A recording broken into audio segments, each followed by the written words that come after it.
When I first met the teachers at the seminar, I didn't take them very seriously. Internally, I felt like I found myself, but for my mind, it was business as usual. After all, I had attended dozens of seminars of different spiritual movements.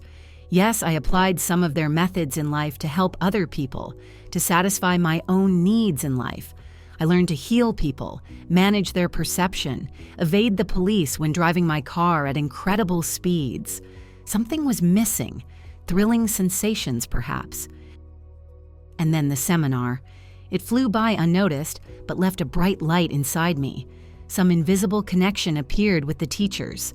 I felt something powerful inspiring me. What is this? I often asked myself this question about divine power.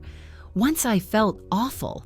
Something was slipping away from me again, and I was afraid to let it go. It was difficult. Aspects. The teacher's words came to mind. What are aspects? I picked up the seminar notes, although I didn't want to.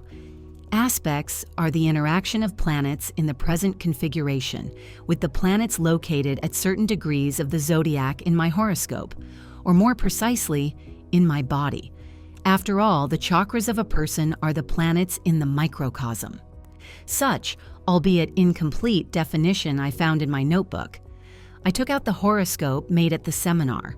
I asked my neighbor for ephemerides. I opened it to the right page, and oh wow, moon square sun. That's the reason. And I almost wanted to hang myself. As soon as I realized this, my inner state changed. Grace, this state, which was not brought about by willpower, arose again in me. The stern phantom of the teacher opened before my inner eye, strict as always. Suddenly, the phone rang. How inconvenient, I thought, but my hand already grabbed the receiver and I heard, "Namaste, sister." The teacher let me know about himself at the right time. That's how it is. It turns out that when you make an effort, not indulge, the truth still reveals itself. What's happening? Are you experiencing a state of bliss? How does he know all this? How did he feel it? I always feel my disciples, and if they make efforts, then I feel it. Then additional power comes to them, and the connection with the divine becomes stronger. Are you ready to fulfill the task of the power? I am now ready for everything. I have just experienced something that cannot be put into words. It seems to me that I am the universe. I can do anything.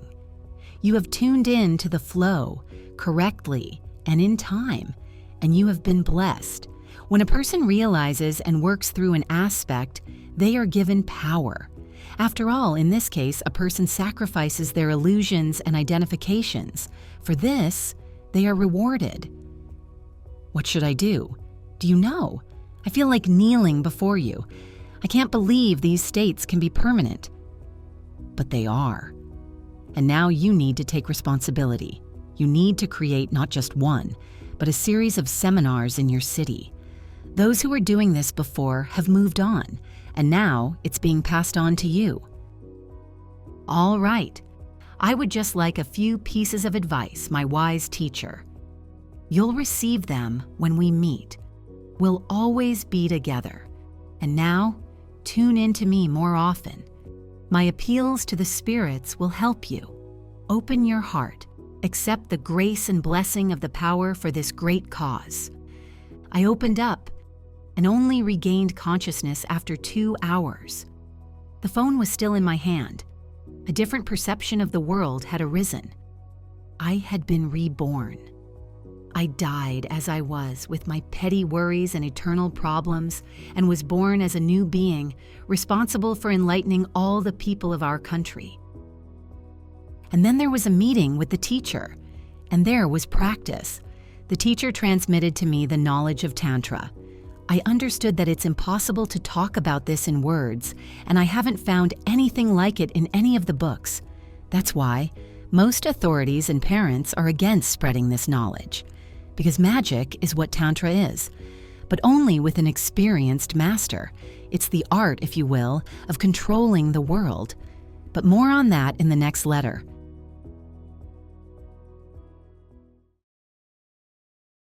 In our extreme times, when the fate of the entire planet is at stake, it is crucial for the knowledge of angels and benevolent spirits to spread as quickly as possible, globally, and reach thousands of people. In this way, we can change the future of all humanity. Which is why we are addressing you, dear soul of light. Spread the knowledge about our wise books and films. Share links to videos or cartoons. All of this is available and free. Invite women to individual practices, webinars, and seminars. And the Great Spirit of Light will help you and your family. It will direct an enormous amount of energy to fulfill all your desires. Benevolent spirits and angels will assist you and your loved ones in all matters. A thread of light and love extends from your heart to the hearts of thirsty women, and the creation of good and the dissemination of enlightened knowledge throughout the world begins. Become part of the mission of light. Help people, and God will help you.